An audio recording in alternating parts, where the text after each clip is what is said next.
Alright, so we're here working back on the 1970 Jaguar E-Type.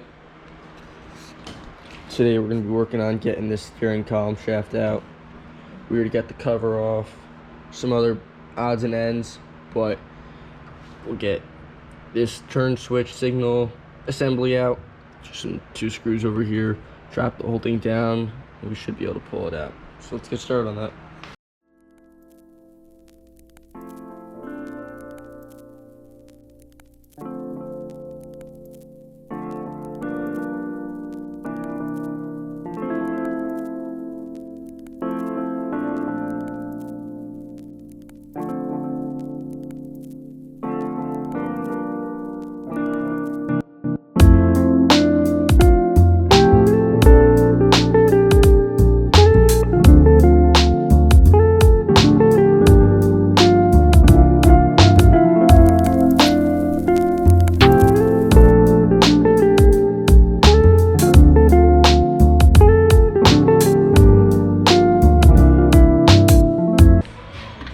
I don't exactly know what this piece right here is called, but this part with the opening goes towards the bottom,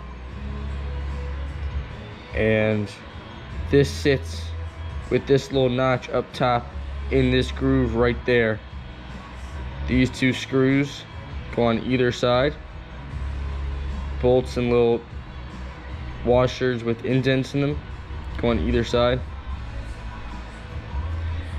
and they screw right into this hole right here, and then there's a hole on the other side. All right, let's keep going with taking the steering column out. We've got 2 nuts right here, and then we're gonna have 2 more nuts, one right here, one right there, and then it should swing down because there is a pivot point right here. We'll get that all disconnected as well.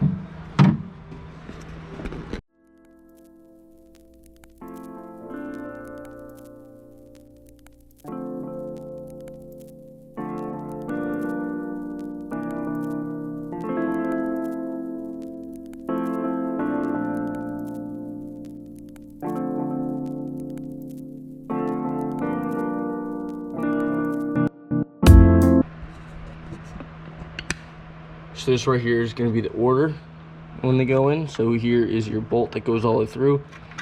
Here's the nut at the top. You've got this washer. Then you've got the whole assembly right here for the steering column. So nut, washer, the assembly bracket, thicker washer. Then you've got the actual steering column itself, which is this piece right here, this bracket. Then you've got another thick washer, and then you've got the bolt. So it goes nut, thin washer, this bracket right here, support bracket, you could say for the bulkhead, thick washer, steering column support bracket, another thick washer, and then bolt.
look to be a 13mm bolt.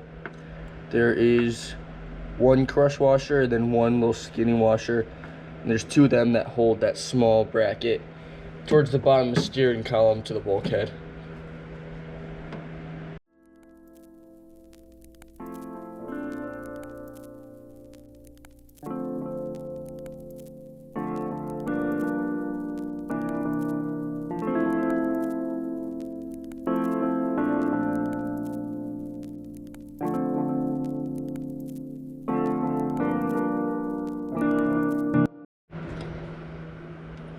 Alright, so what I ended up doing here was I pretty much flipped the steering column a little bit more than 90 degrees on itself and pulled the whole assembly out more.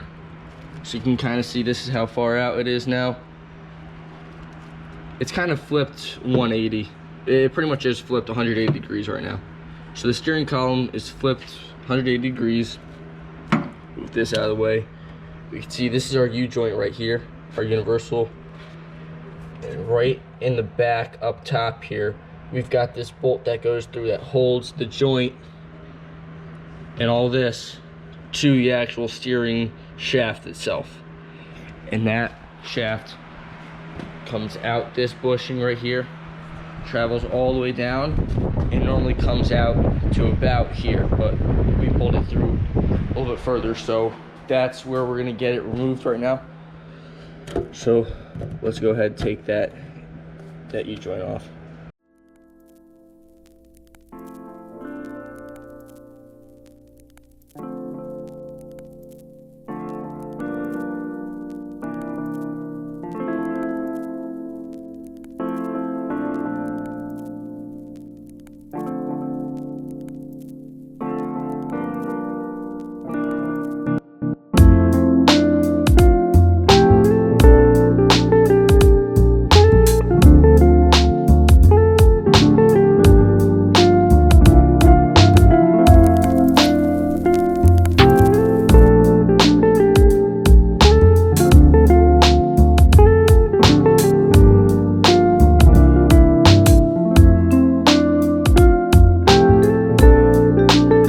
Alright, so what I'm doing right here is I'm just putting some little twisty ties like this on these bolts that came off that attach the steering column to the bulkhead, that lower the lower mount.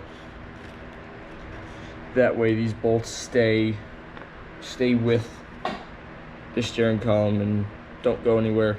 Also that way I remember exactly where they go. Sometimes it can get a little confusing. Alright, so as you can see, here is the steering column. It was removed. Right here is the steering column. This is where the wheel goes. This is that U-joint right there. This is that lower mount.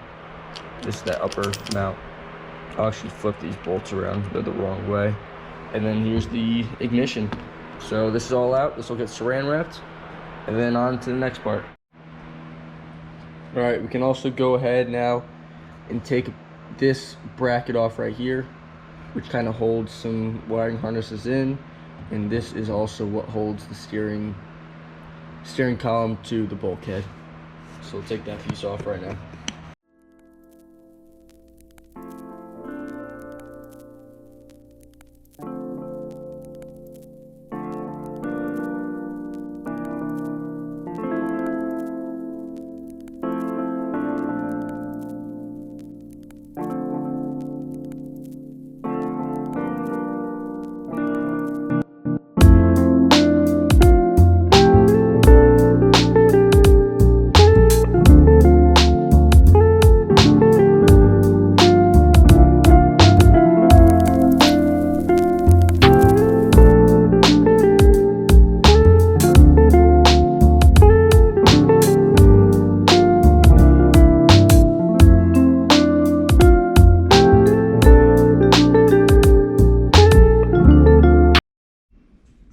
Alright, so here we have that bracket that was right there. Cleaned it up a little bit, but it does have 4 13mm bolts that each have a crush washer, if you can see, that go right behind it. So put some little cable ties around the bolts, that way they stay in place where they were. We'll wrap this up and put it aside. Alright, here we are back with the 1970 Jaguar E-Type. Today we will be working on the switch panel and all the gauges in the middle section.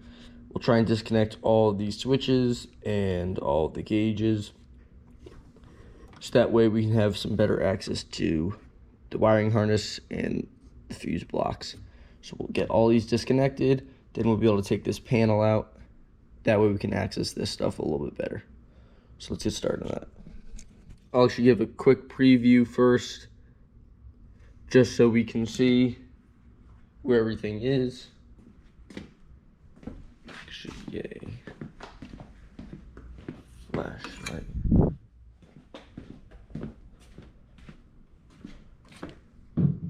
Alright, so here we are. You can see as much as we can.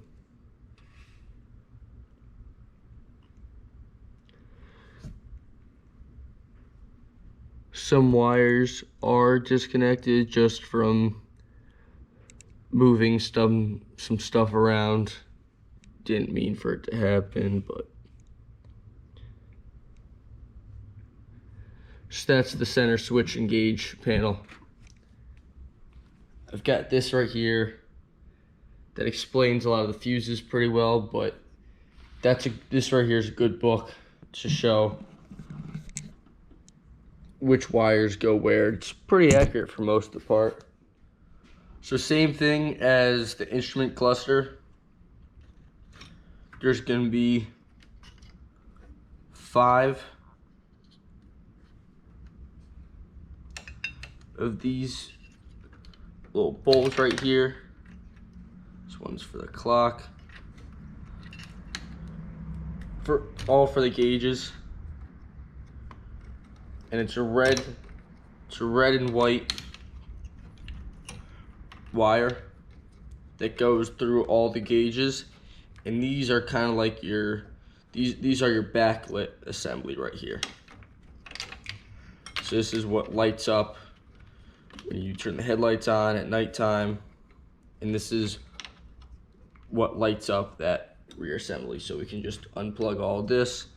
There's one plug that goes to this little plate back here. So we'll unplug that right there.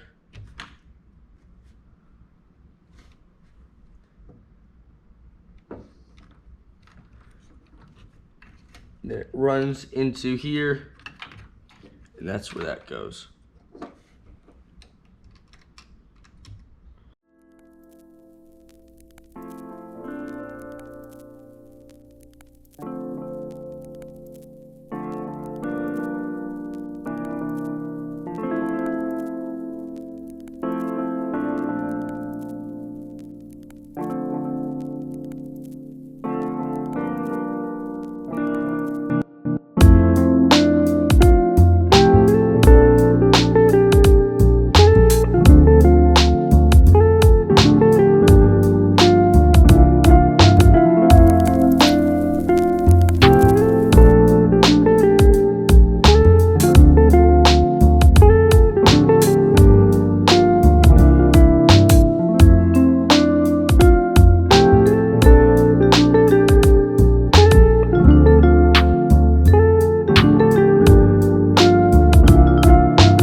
All right, we're gonna finish up this last bit right here.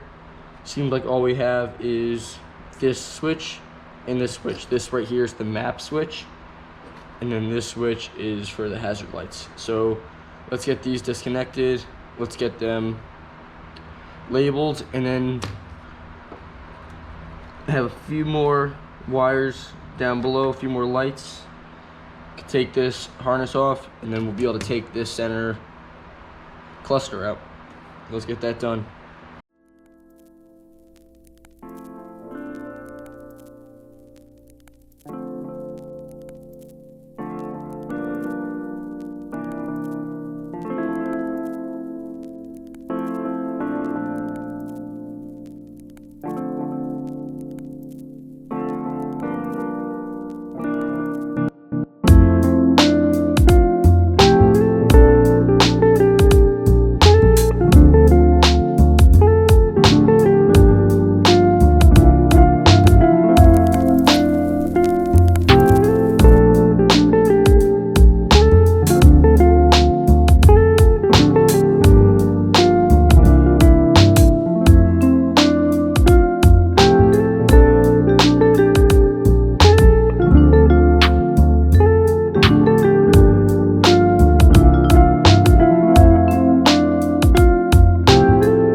Alright, so now these two switches are disconnected. Looks like we're also going to have to disconnect this green wire right here, which connects to some of these gauges. That's gonna have to get disconnected.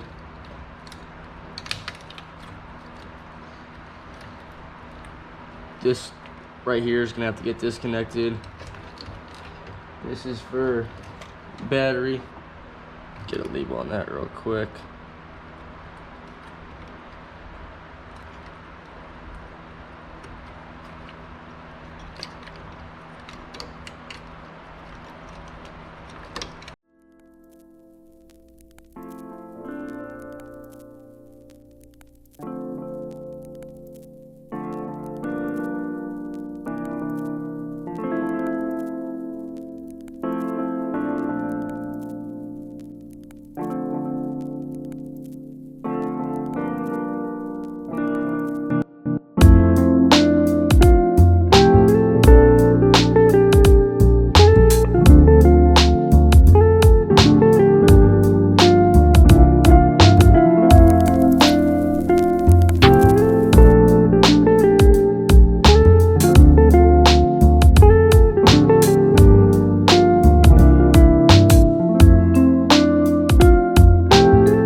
So for some reason, this bolt right here for the oil pressure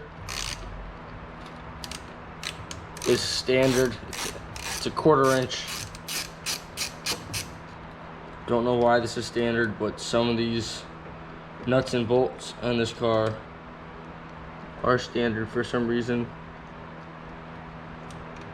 So just keep that in mind.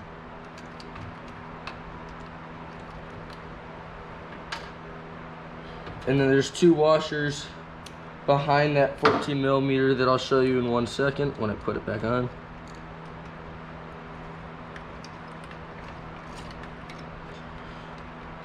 So right behind it first we have a larger washer,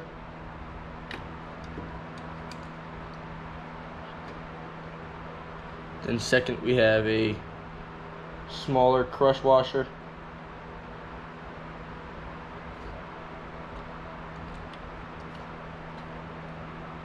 And then that 1/4 inch nut just goes right back down.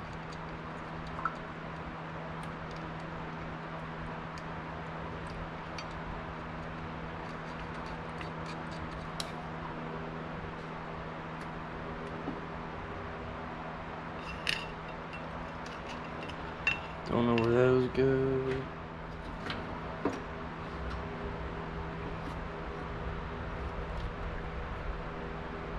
Alright, so now we have these 2 clips. If you can see them right back here, I'll show you real quick.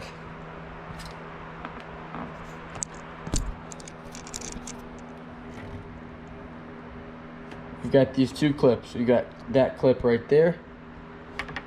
We've got that clip right there. So we'll start getting those taken off. Put the camera right here for now. Get a different angle. That one right there and that one right there.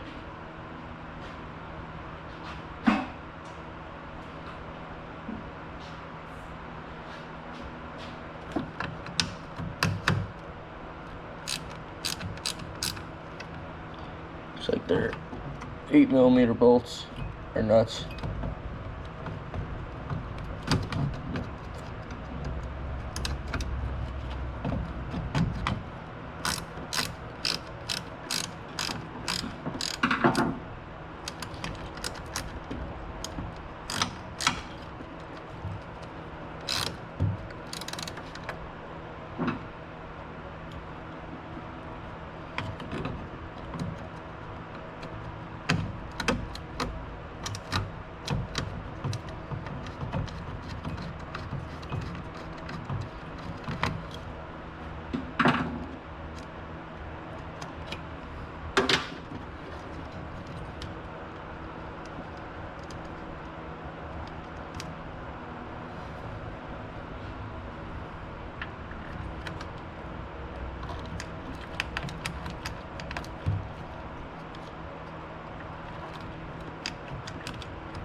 Alright, there's the first one out.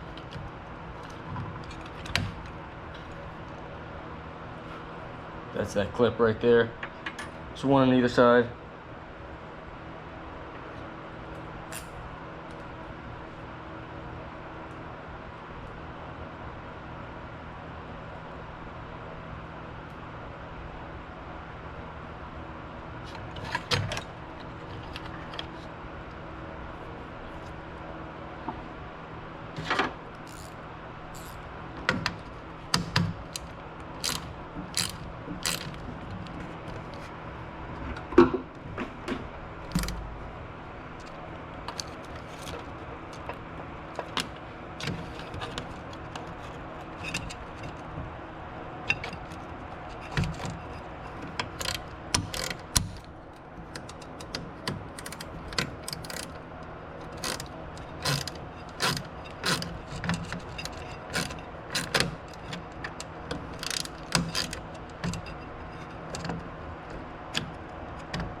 And there's that second one out.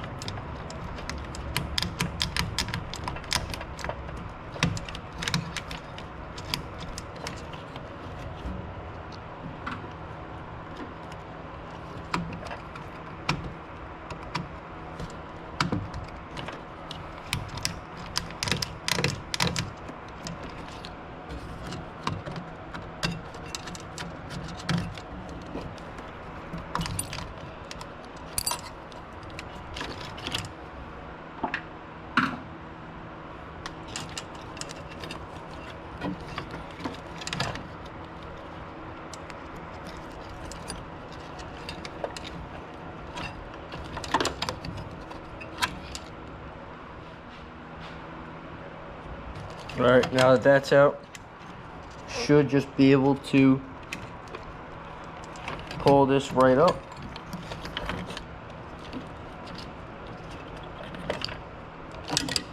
And everything that needs to be disconnected should be disconnected. There we go.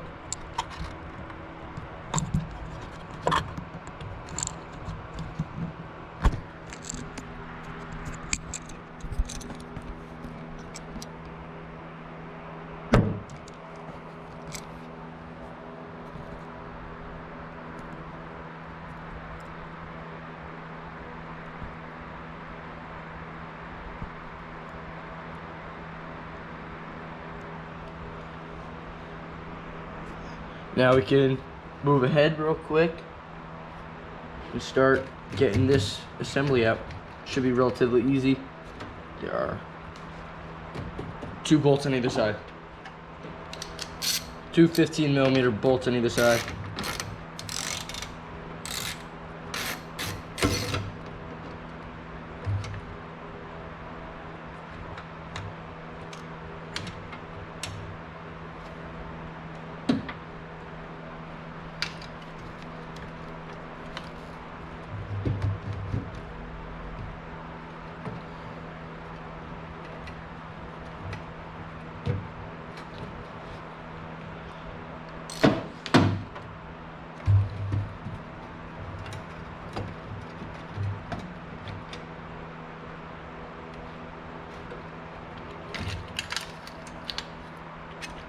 Just like that. It's off. Alright, thank you for watching this episode. As you can see, we were able to get the center switch panel out. That was a big deal. Next episode, we'll work a lot more on this wiring harness, and we'll especially be working a lot more on all these fuse blocks. So, thanks for watching. Have a good one.